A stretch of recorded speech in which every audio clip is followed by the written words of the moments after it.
জীবনটা যার চারটি বিষয় নিয়ে কাটে, যার জীবন চারটি বিষয়ে কাটছে, শেষ হয়েছে, আল্লাহ তাআলা বলছে, ওয়াদা দিছে, তার ঠিকানা নিশ্চিত জাহান্নাম। তার ঠিকানা, কথা বলে না, কি বলেন? জাহান্নাম, জাহান্নাম। চারটা জিনিস কি কি? ইন্নাল্লাযীনা লা ইয়ারজুনা লিকাআনা। এক, আল্লাহ তাআলা বলে জীবন চলার পথে চাল চলন, আচরণ, উচ্চারণ, কথাবার্তা, লেনদেন, আহার নিদ্রা, রাত্র দিন, যার জীবন চলার দ্বারা বোঝা যায় সে মূলত আল্লাহর সাক্ষাৎ তথা জান্নাত চায় না। কি চায় না বলেন না? আল্লাহর সাক্ষাৎ চায় না, জান্নাত চায় না। এই এক এক আপনার এমনি যদি আমি জিগাই তো আপনি জান্নাত চান, তো আপনি বলবেন হ চাই। তা আমি যদি আপনার জিগাই তাহলে বিড়ি খানকা, তো এটা মিলল কেমনে? হ্যাঁ, আপনি কথায় কথায় গালি দেন কেন? এটার লোক এটা মিলল কেমনে? আপনার কথার সাথে আচরণে মিল হইল? কথা বলে না কেন? আপনি সুদ নিচ্ছেন কেন? কিস্তি নিলেন কেন? লোন নিলেন কেন? আপনার ঘরের বউ বাচ্চা নাতি নাতনি নিয়ে আজকে 30 বছর ধরে প্রত্যেক দিন আপনার ঘরে রঙিন টেলিভিশনে নর্তকী নাচে, নাটক, সিনেমা দেখে, উপযুক্ত যুবক যুবতী নাচে গায়, জড়িয়ে ধরে, আপনিও দেখেন, আপনার নাতিও দেখে, আপনার বউও দেখে, আপনার জিও দেখে। এই পৃথিবীতে গবেষকদের, ইসলামী গবেষকদের কথা হলো, আসমানের নিচে জমিনের উপরে ওই অভিভাবক সবচেয়ে বেশি রুচিহীন, সবচেয়ে বেশি নিকৃষ্ট, যাদের উপস্থিতিতে তাদের অপ্রাপ্ত বয়স্ক বাচ্চা কাচ্চা এই নর্তকীর নাচ গান, নাটক, সিনেমার উদ্দাম নৃত্য দেখে, অথচ অভিভাবক জানে, বোঝে, উপস্থিত থাকে, আসমানের নিচে জমিনের উপরে সবচেয়ে নিচু মানসিকতার, নিম্ন রুচির মানুষ ওই অভিভাবক, ওই পিতামাতা। ও আপনি শিক্ষিত, আচ্ছা থুন, আপনি শিক্ষিত লই আপনি ভাত খান, আপনার অনেক বড় চাকরি, 1 লাখ টাকা বেতন, 3 খান, আরো চেষ্টা করেন বেতন বাড়েনি, যোগাযোগ করেন, ফাইল জমা দেন, টিয়া খাবার, আরো বেতন বাড়বে। উপার্জনকে কি বলে না? ইনসান বলে না, আখলাককে বলে ইনসান। উপার্জনের ভিত্তিতে ভদ্রতা প্রমাণিত হয় না। কথা বলেন না, বুঝেন নাই কথা? উপার্জনের ভিত্তিতে কি প্রমাণিত হয় না? ভদ্রতা প্রমাণিত হয়। আখলাকের ভিত্তিতে, আখলাক, চরিত্রের ভিত্তিতে, নৈতিকতার ভিত্তিতে ভদ্রতা প্রমাণিত হয়। তাইলে 1 নাম্বার হলো আচরণে যার বোঝা যায় সে জান্নাত চায় না। 2, ওয়ারাদু বিল হায়াতিদ দুনিয়া, দুনিয়ার জীবন নিয়েই যে খুশি হয়ে আছে, এ খাইতেছে, ঘুমাইতেছে, পেশাব করতেছে, বাথরুমে যায়, টয়লেটে যায়, নাচে গায়, একবেলা উপার্জন, একবেলা বিনোদন, খাইয়া ফইরা রঙ্গরসে চলতেছে। একবেলা 8 ঘন্টা ডিউটি করে, 10 ঘন্টা পরিশ্রম করে উপার্জনের জন্য, আর এরপরে বাকি টাইম বিনোদন, বিনোদন, হয় টেলিভিশন, নয় মোবাইল, নয় সাজগোজ, নয় বন্ধুদের আড্ডা, নয় লম্বা কোনো ভ্রমণ, নয় কোনো ঢাকার থেকে মোটরসাইকেল সারে কক্সবাজার গিয়া থামে, হ্যাঁ, কোনো না কোনো মেয়ের সাথে গপসপ মারতেছে, এই ও মুরব্বীরা বৈশা বৈশা চা দোকানে বসে বসে আপনার বিড়ি খাইতেছে, বন দিয়া চা দিয়া ভিজাইয়া খাইতেছে, আর গপ মারতেছে, বুদ্ধি দিতে আছে। বাংলাদেশ বুদ্ধি দিয়ে সাইরা আলহামদুলিল্লাহ এখন আমেরিকারে বুদ্ধি দিতেছে। দেখবে জাতিসংঘ তো মূলত চলে আমাদের বাংলাদেশের চা দোকানের বুদ্ধিতে। জাতিসংঘের মেইন যে অফিস, শাখা শাখা অফিসগুলো যেগুলা, এটা সব চা দোকান। জাতির শ্রেষ্ঠ সন্তান যারা, জাতির সবচেয়ে বুদ্ধিমানরা বসবাস করে চা দোকানে। এরা হলো পৃথিবীর শ্রেষ্ঠ সন্তান, এরা মাটির শ্রেষ্ঠ সন্তান। এগো বুদ্ধি শুনলে, এগো বুদ্ধি শুনলে 2 থেকে 2.5 মাসের ভিতরে বাংলাদেশ বঙ্গোপসাগরে ডুববা সমান হয়েছে। আপনি কুল কিনারা পাইতেন। বেহুদা কথা, কি কথা? বেহুদা কথা। জীবন নিয়ে খুশি, জীবন নিয়ে খুশি, একবেলা উপার্জন, একবেলা বিনোদন। অধিকাংশ মানুষের জীবন এটা। দেখেন আপনি, একবেলা কোনো না কোনোভাবে উপভোগ করছে, একবেলা পরিশ্রম করছে দুনিয়া। 3 নাম্বার, ওয়াতমাআন্নু বিহা, যেটুকু দুনিয়া উপার্জন করেছে অর্জন করেছে এটুকুর উপরে নিশ্চিন্ত হয়েছে, নিশ্চিন্ত। এটা একটু বয়স্ক লোক যারা তাদের বিষয়। অর্থাৎ এই পর্যন্ত যে দুনিয়া হয়েছে উনার, উনি আলহামদুলিল্লাহ খুশি, নিশ্চিন্ত। আমি নিজে প্রায় বলি, প্রতিদিন এটা আমি বলি যে আমি নিজে জিজ্ঞাসা করছি চাচা, 60-65 বছরের বয়স্ক চাচাকে, চাচা কেমন আছে? চাচা বলতেছে আলহামদুলিল্লাহ ভালো আছে, আল্লাহ ভালো রাখছে, হুজুর ভালো রাখছে। কথাটা যদি একটু বুঝায় কইতেন। চাচার বক্তব্য হইল আল্লাহর রহমতে তারা 3 জন বিদেশ, 1 2 4টা মেয়ে বিয়া দিছে, 3 একখান বিল্ডিং করছি, 4টা রুম, ভিতরে 2টা বাথরুম। আল্লাহর রহমতে হুজুর বাথরুমগুলোও টাইলস। আল্লাহু আকবার। আল্লাহ পাক ওনাকে এত বড় নিয়ামত দিছে যে অন্যান্য রুমে তো টাইলস লাগাইছে, আল্লাহর দয়ায় বাথরুমেও টাইলস লাগাইছে। কত বড় নিয়ামত। ওনার বাপ দাদা পূর্বপুরুষ মাটিতে পেশাব করতো, আল্লাহর রহমতে এখন উনি ওনার জিফুত নাতি নাতনি নিয়ে টাইলসে পেশাব করে। নিয়ামত, আল্লাহর নিয়ামত, অনেক বড় কিছু, এটা অনেক বিরাট কিছু। আল্লাহর রহমতে হুজুর রাস্তার লগে কদ্দুর জায়গা লইছি, দোয়া করবেন খাস করে, মানে রাস্তাটাও যাতে লই তারে খাস তো করে। আমারে তো দায়িত্ব দিছে খাস করে দোয়া করতে, তো রাস্তার সাথে তো লইছেই, তো আর বেশি দোয়া করলে তো রাস্তা শুদ্ধই কিনবে বলে। এই হলো ব্যাংকে কিছু টাকা জমছে, আল্লাহর রহমতে আপনাকে দোয়ায়, 10 জনের দোয়ায় আল্লাহ ভালো রাখছে। আল্লাহর কাছে যা চাইছি আল্লাহ সব দিছে। এই যে নিশ্চিন্ত, কি নিয়ে নিশ্চিন্ত হইল? দুনিয়া। কি মিলাইয়া নিশ্চিন্ত হইল? আল্লাহ বলেন এই দুনিয়া নিয়ে যে নিশ্চিন্ত হয়েছে। 2 নম্বরে কি বলছে? দুনিয়া নিয়েই যে খুশি হয়ে আছে। 1 নম্বরে কি বলছে? চলাফেরা, আচরণে, উচ্চারণে জান্নাত চায়, এটা বোঝা যাচ্ছে না। 4 ওয়াল্লাযীনা হুম আন আয়াতিনা গাফিলুন। 4 নম্বর হলো আমি আল্লাহর আয়াত, আমার বিধান, আমার হুকুম, হালাল হারাম, আমার আদেশ নিষেধের ব্যাপারে পূর্ণ গাফেল হয়ে আছে। আলহামদুলিল্লাহ উনি অনেক কিছু জানে, উনি বিএস, সিএস, আরএস, খতিয়ান সব বোঝে। উনি রড মিস্ত্রি, সিমেন্ট মিস্ত্রি, রাজমিস্ত্রি, কাঠ মিস্ত্রি, স্যানিটারি মিস্ত্রি সব চিনে। দুনিয়ার 10 গ্রামের মেল, মিটিং, দেন দরবার, মাতবরি সব উনি বোঝে, শুধু তাব্বাতিয়াদা সূরাটা শুদ্ধ কইতে পারে। এই এনে একটু সমস্যাটা শুধু আত্তাহিয়াতু নিয়া, এইটা যে ঠিক মতো কইতে পারে না। দোয়ায় কুনুত জিজ্ঞাসা করবেন না, হুজুর আমরা তো সাধারণ মানুষ তো, অথবা আমরা তো জেনারেল শিক্ষিত মানুষ তো, এই জন্যই তো দেখতেছেন আমরা ইংরেজি উচ্চারণ করি শুদ্ধ, আমরা বাংলা উচ্চারণ করি শুদ্ধ, কিন্তু আমরা কোরআন উচ্চারণ করি অশুদ্ধ। লজ্জা লাগে না আপনার মিয়া? ওই ভদ্রলোক সবচেয়ে বেশি অবুঝ, যেই ভদ্রলোক জীবন চলার জন্য বাংলা কথা বলে শুদ্ধ ভাষায়, ইংরেজি কথা বলে শুদ্ধ ভাষায়। এই মুসলমান, আল্লাহকে সেজদা করার জন্য, নামাজ পড়ার জন্য তুমি আল্লাহ কোরআন পড়তে পারবা না কেন শুদ্ধ ভাষায়? এতটুকু বিবেক আপনার আকলে যদি না থাকে, আপনি কিসের শিক্ষিত হইলেন? আপনি উপার্জন বুঝলেন? ইউরোপ আমাদেরকে এটা বুঝাইছে, ম্যান ইজ ইকোনমিক্যাল অ্যানিম্যাল। আধুনিক বস্তুবাদের স্লোগান এটা, ক্যাপিটালিজমের স্লোগান এটা, ইউরোপের স্লোগান এটা, যে মানুষ একটি অর্থনৈতিক প্রাণী, জীবনের অর্থই হলো উপার্জন। পুঁজিবাদের কথাই এটা।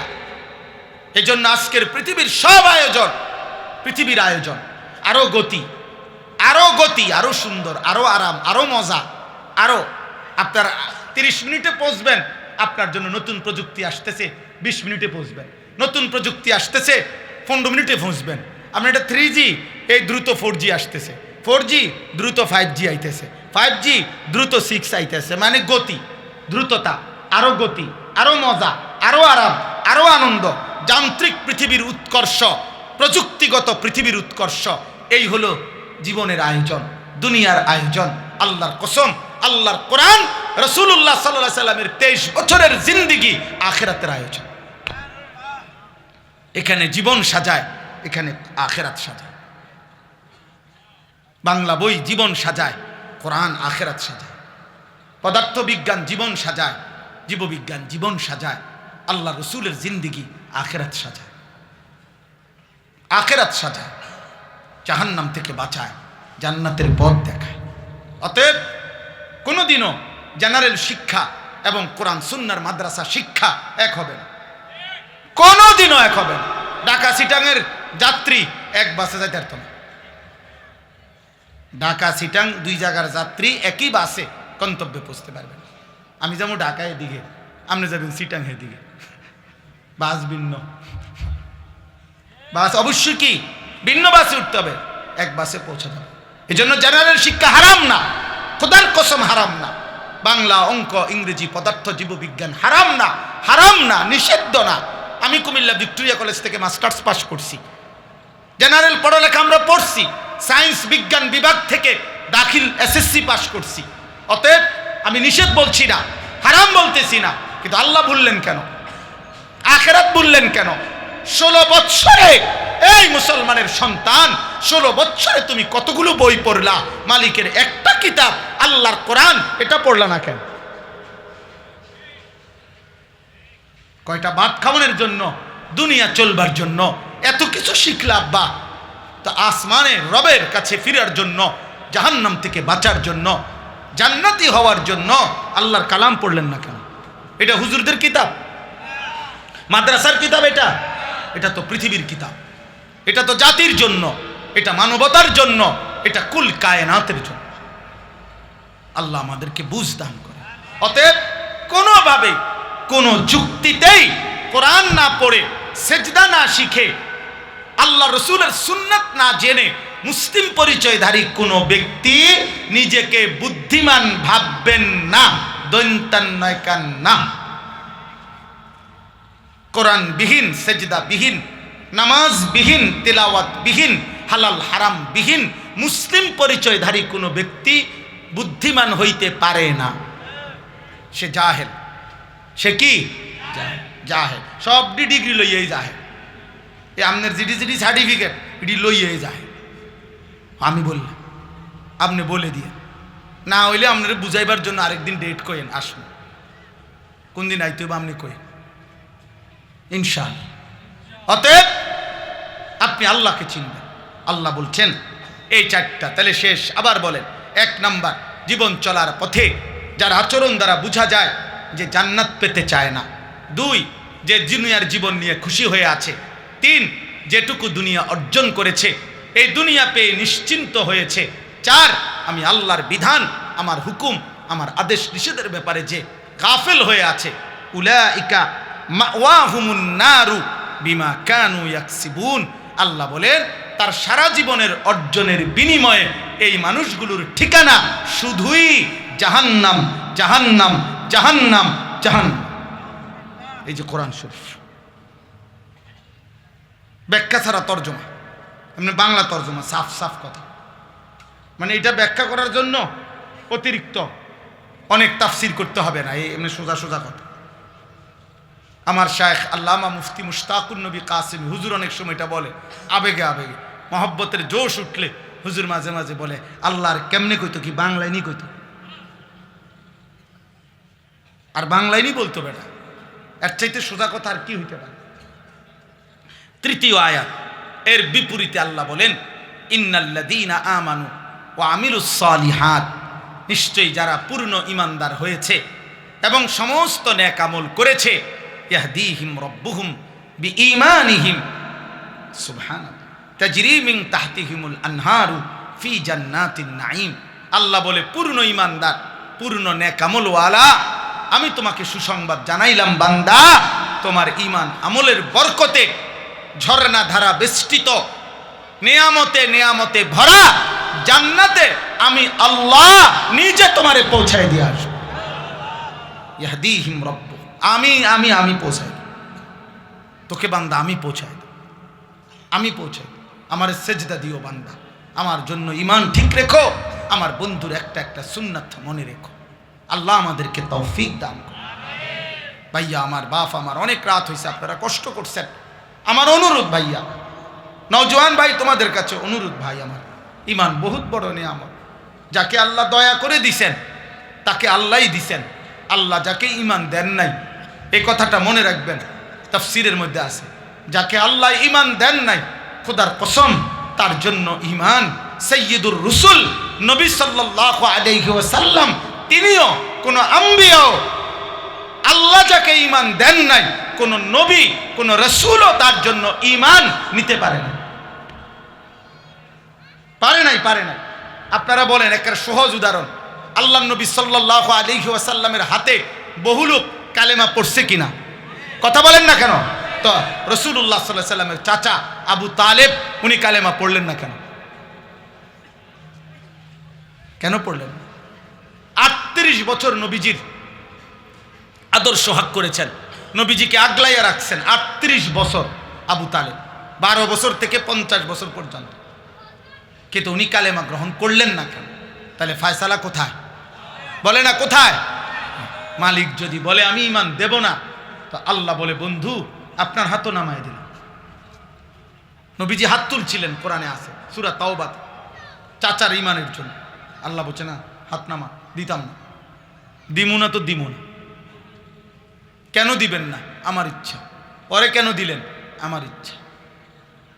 হত্যাকারী ওমরকে ঈমান দিলেন, যে হত্যা করতে রওনা দিছে, হত্যার উদ্দেশ্যে তরবারি হাতে। আল্লাহ তাআলা বলছে আও আগাও, জামা বদলা লাগবে না, তরবারির সাথে থাকুক, জামা যেটা যেমনি আছে আও আগাও আগাও, আসো সামনে আসো। তো কিছু দূর আসছে, রব্বুল আলামিন দিল ঘুরায় দিছে, আল্লাহর নবী সাল্লাল্লাহু আলাইহি সাল্লামের কাছে আসছে। সাহাবারা 39 জন সাহাবী ছিল নবীজির সাথে তখন। সাহাবারা তরবারি বের করে বলছে, ইয়া রাসূলুল্লাহ দেখেন প্রচণ্ড রাগ আর গুসা নিয়ে আপনার বড় দুশমন ওমর ইবনে খাত্তাবের বেটা ওমর আসতেছে। আল্লাহর নবী সাল্লাল্লাহু আলাইহি সাল্লাম বললেন, সাহাবা বসো, আসতে দাও। আসার পরে ওমরকে বলছে, ওমর কেন আসছো? ওমর বলছে, হে আল্লাহর নবী মুহাম্মদ, গর্দান নিতে নয় গর্দান দিতে আসছে। তাহলে ফয়সালা কোথায়? আসমান। আসমান। হযরত ইব্রাহিম আলাইহিস সালামের হাতে বহু লোক কালেমা পড়ছে, কিন্তু ওনার আব্বা আজর কালেমা পড়লেন না কেন? ফয়সালা কোথায়? হযরত নূহ আলাইহিস সালামের হাতে বহু লোক কালেমা পড়ছে, ওনার ছেলে কেনান কালেমা পড়লেন না কেন? ফয়সালা কোথায়? এই জন্য আমার ভাই আমি অনুরোধ করছি, যাকে আল্লাহ ঈমান দিছে, আমাদের যাদের জবানে কালেমা পড়ি, আমরা যারা বুঝি আমরা মুসলমান, আমরা জানি আমাদের নবী মুহাম্মদ, আমাদের রব আল্লাহ, আমাদের কিতাব কোরআন, আমাদের ধর্ম ইসলাম। এই আব্বা, এক ভাই হিসাবে অনুরোধ করলাম, এত বড় নিয়ামত, মালিকের এত বড় দয়া তুমি প্রত্যাখ্যান করো না, ফিরাইয়া দিও না। আল্লাহর নাফরমানি করে, কুফরি করে, আল্লাহর অবাধ্যতা করে ফিরাইয়া দিও। আল্লাহ তাআলা আমাদেরকে তৌফিক দান করেন, আল্লাহ তাআলা আমাদেরকে কবুল করেন। দাওয়াহুম ফিহা সুবহানাকাল্লাহুম্মা ওয়া তাহিয়াতুহুম ফিহা সালাম ওয়া আখিরু দাওয়াহুম আনিল হামদুলিল্লাহি রাব্বিল আলামিন। আল্লাহ বলে, আমার বান্দারা যখন জান্নাতে যাবে তাদের মুখে 3 জিনিস উচ্চারিত হবে। এক, বারবার বলবে সুবহানাল্লাহ সুবহানাল্লাহ, আল্লাহ আপনার পবিত্রতা বর্ণনা করছি, আপনার পবিত্রতা বর্ণনা করছি। আর একে অপরের সাথে দেখা হইলে শুধু বলবে আসসালামু আলাইকুম আসসালামু আলাইকুম আসসালামু আলাইকুম, আপনিও শান্তি আমিও শান্তি। দোস্ত, তোর সুখ আর শেষ হবে না রে, আমার সুখ আর শেষ হবে না, তোর হুরও আর শেষ হবে না, আমার হুরও আর শেষ হবে না, তোর নিয়ামতও আর শেষ হবে না, আমার নিয়ামতও শেষ হবে না। চল বন্ধু, জান্নাত উপভোগ করতে থাকি। আখিরু দাওয়াহুম আনিল হামদুলিল্লাহি রাব্বিল আলামিন। আল্লাহ তাআলা বলেন, আর আমার বান্দা জান্নাতের একটা একটা নিয়ামত উপভোগ করে প্রতিবারই বলবে আলহামদুলিল্লাহি রাব্বিল আলামিন। আপনার প্রশংসারে মাওলা, আপনি দিয়েছেন, আপনি দিয়েছেন, আপনি দিয়েছেন, আপনি দিয়েছেন। মনে করেন আপেল খাইছে জান্নাতি, তো ফেরেশতা জিজ্ঞাসা করবে, দোস্ত কেমন লাগছে? আলহামদুলিল্লাহি রাব্বিল আলামিন। মালটা খাইছে, কি অবস্থা ভাই, কেমন লাগলো, ভালো পড়লো নি? আলহামদুলিল্লাহ। মানে এই সারা এখানে ভালো হইছে না, ছোট হইছে, বড় হইছে, হ্যাঁ শুকাই না ইত্যাদি না, শুধু এক কথা আলহামদুলিল্লাহ আলহামদুলিল্লাহ আলহামদুলিল্লাহ আলহামদুলিল্লাহ। আল্লাহ আমাদের কেমন জান্নাত নসিব করেন। দিঘির পার যুব সমাজ এবং প্রবাসীদের এই উদ্যোগে আজকের এই সুন্দর আয়োজন আল্লাহ তাআলা কবুল করেন। প্রবাসীর ছেলে যারা এখানে, যদি কোনো প্রবাসীর ছেলে থাকো, হাত উঠাও তো, মানে বাবা বিদেশে থাকে এমন কেউ, এমনি হাত উঠাও, হাত উঠাও না, কোনো সমস্যা নাই। মাশাআল্লাহ, মাশাআল্লাহ, আল্লাহ কবুল করেন। হাত নাম। প্রত্যেকের কাছে অনুরোধ হলো প্রবাসীদের জন্য দিল দিয়ে দোয়া করা উচিত। আমার ব্যক্তিগতভাবে আমি যতবারই হজ উমরায় যাই, প্রত্যেকবারেই আমি হজ উমরার সময় এই প্রবাসীদের রুমে রুমে যাই, প্রবাসীদের সাথে কথা বলি। প্রবাসীদের ক্ষেত্রে আমার অনেক মহব্বতের সম্পর্ক আছে। আমার দোস্ত, আমি আমার জীবনে শত শত প্রবাসীকে দেখছি যে হাসির চাইতে চোখের পানি ফেসে ফেলে, কসম খোদা, যে কাঁদে বেশি হাসে কম। এইবারও হজ্জের মধ্যে আমারে এই গত হজ্জের সময় এক প্রবাসী আল্লাহর ঘরের সামনে জড়ায় ধরে চিৎকার দিয়ে কাঁদছে, কাইন্দা বলতেছে, হুজুর আমাদের জীবনে, হুজুর আমার জীবনের কোনো সুখ নাই, কোনো আনন্দ নাই। আমি বললাম মানে? মানে হলো হুজুর, যা 17 বছর বিদেশ করি, এই 17 বছরে কাউরে খুশি করতে পারি নাই। যাকে যে পরিমাণ মা, ভাই, বোন, আত্মীয় স্বজন, যাকে যে পরিমাণ টাকা দিছি, তারা পরবর্তী মন্তব্য এটাই করছে, তে ইচ্ছা করলে আরো দিতার্থ। দিছি 5,000, কইছে তে চাইলে আরো 5,000 টাকা বাড়াই দিতার্থ। বোনও কইছে, জিও কয়, ফুতেও কয়, মাও কয়, স্ত্রীও কয়। এই জন্য কোনো অঙ্কের টাকা দিয়েই কোনোদিন খুশি করতে পারি, বারবারই মনে করে আরো দিতে পারি। অথচ আমরা এখানে হুজুর কেমনে থাকি, কেমনে খাই, কত দুঃখের বেদনা হুজুর, কোনোদিন বিবি বাচ্চার কাছে বলি না। ওরা যে কাঁদবে, ওরা যে কাঁদবে। এক প্রবাসী আমারে জড়ায় ধরে বলছে, হুজুর আমগো কোনো দেশ নাই, আমাদের জন্য দোয়া করবেন। আমি বললাম মানে? মানে হুজুর এই সৌদি আরবে যখন থাকি, তো এই সৌদি মানুষ আমগরে প্রতিদিন বলে, প্রতিনিয়ত আজনবী। আমরা তো এই সৌদির মানুষ না, আমরা আজনবী, অপরিচিত মানুষ, আমরা আজনবী। আবার আমরা যখন দেশে যাই হুজুর, দেশের মানুষ কয় আমরা বিদেশি। আমগো দেশ কই? বুঝেন নাই হিসাবটা? এনেও কয় আমি আজনবী, আবার দেশে গেলেও কয় আমি প্রবাসী, বিদেশি। তো আমার দেশ কো? আমার তো কোনো মাটিই নাই। এইরকম কষ্টে এই কিছুদিন আগে কাতার এক যুবক আমারে মহব্বত করে, ওই বড় মোবাইলে যে ছবি দেখা যায়, ইমু, এমনি কথা কইছে আমার সাথে, মানে কথা বলছে আর কি, রাত্রে 1:30-1টার দিকে। তো আমি তাকাইয়া দেখলাম যে সে কথা বলতেছে, যখন তার যে খাটটা, এটার উর্ফে আরেকটা মানুষ শুয়ে রয়েছে। আমি বললাম, ভাই এটা কি? তা হুজুর আমার মতো আরেকজন প্রবাসী, উনি আমনের দিকে তাকায় রয়েছে হুজুর, উনি উপরে শোয়, আমি নিচে শুই। একজন 28 বছর, 26 বছর, 30 বছর বয়স্ক একটা মানুষ মনে করে যে আরেকটা সিট নিলে আলাদা, আরেকটা রুম নিলে টাকাটা বেশি লাগিয়ে যাবে, এই জন্য এই সামান্য একটা খাটে দুইজন উপরে, একজন উপরে একজন নিচে ঘুমায়, বাকিটা টাকা জমায়া বাড়িতে পাঠায়, বাড়িতে পাঠায়, নিজের হাতে রাঁধে, নিজের হাতে কাপড় চোপড় ধোয়। এত কিছুর বিনিময়ে আমার জীবনের সবচেয়ে বেশি আফসোস লাগে যে এই প্রবাসীর এই কষ্টের ঘামে ভেজা টাকা, কলিজা বাঁধা টাকা, আহা, বাড়িতে নাফরমান, বেপর্দা, বেহায়া বিবি বাজারে বাজারে, মার্কেটে মার্কেটে ঘুরা শেষ করে। হায় নাফরমান বউ, কি করলি? তুমি যদি তোমার স্বামীর এক এক ফোঁটা ঘাম দেখতা। তোমরা যুবক অনেক ছেলে, তারা তাদের বাবার এই প্রবাসের কষ্টের টাকাটা, তারা যে কয়টা টাকা বাড়িতে পাঠায়, 2 হাতে 4 হাতে সারা রাত সারা দিন এই মোবাইলে নারী ছবি এবং অনলাইনের জুয়া, হারাম দৃশ্য, এর পিছনে শেষ করে দিচ্ছে অনাদরে। অথচ ওই বেচারার ঘাম ঝরছে, ঘাম ঝরছে। এজন্য দয়া করে বাবার উপার্জনের উপর এত বড় জুলুম করো না।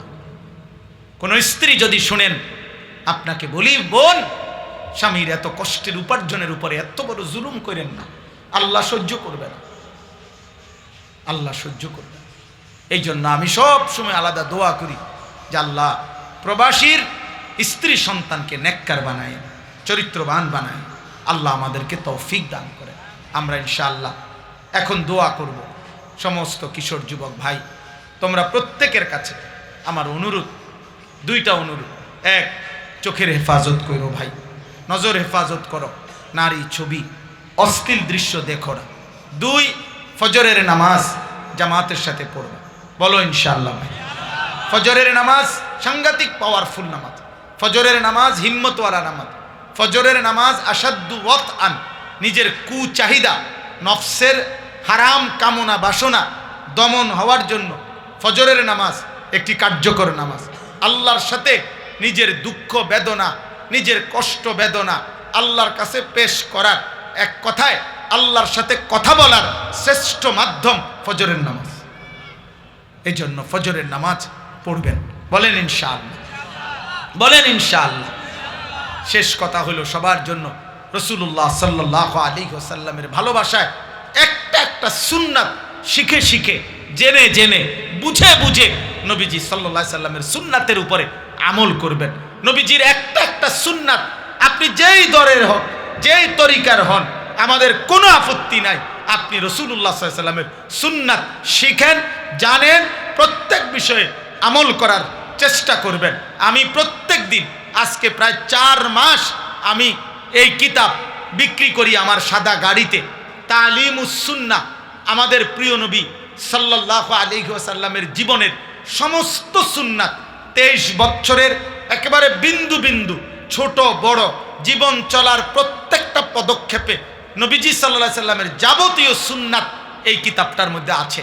প্রায় 600 পৃষ্ঠা ব্যাপী এই কিতাবটা আমাদের ঢাকা গাজীপুরের বাংলাদেশের একজন অন্যতম শ্রেষ্ঠ বুজুর্গ অধ্যক্ষ মিজানুর রহমান চৌধুরী, শায়েখে দেওনা কাপাসিয়ার হজরত, উনি অনেক আলেমদের সমন্বয়ে এই কিতাবটা লিখছেন।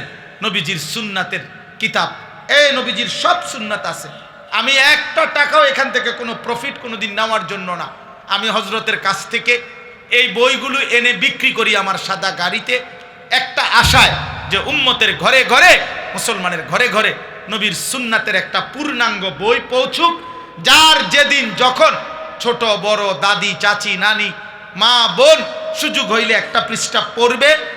এই দেখেন আমি একটা পৃষ্ঠা খুলছি, তো লেখা আছে হাত বাঁধার সময় 4 কাজ, হাত বাঁধার পর 8 কাজ, রুকু অবস্থায় 10 কাজ, রুকু থেকে উঠতে 3 কাজ। মানে এরকম পৃষ্ঠায় পৃষ্ঠায় এটার মধ্যে সুন্নাত আছে রাসূলুল্লাহ সাল্লাল্লাহু আলাইহি ওয়াসাল্লাম। আপনারা যাওয়ার সময় 400 টাকা মূল্যে যার সুযোগ হয় কিনে নেবেন। আগামী বছর আল্লাহ তাআলা যেন এই দিঘির পার যুব সমাজ এবং প্রবাসীদের উদ্যোগে, এলাকার সকলের ভালোবাসায় এই মাহফিল আল্লাহ যেন কায়েম রাখে, দায়েম রাখে। বলেন আমিন।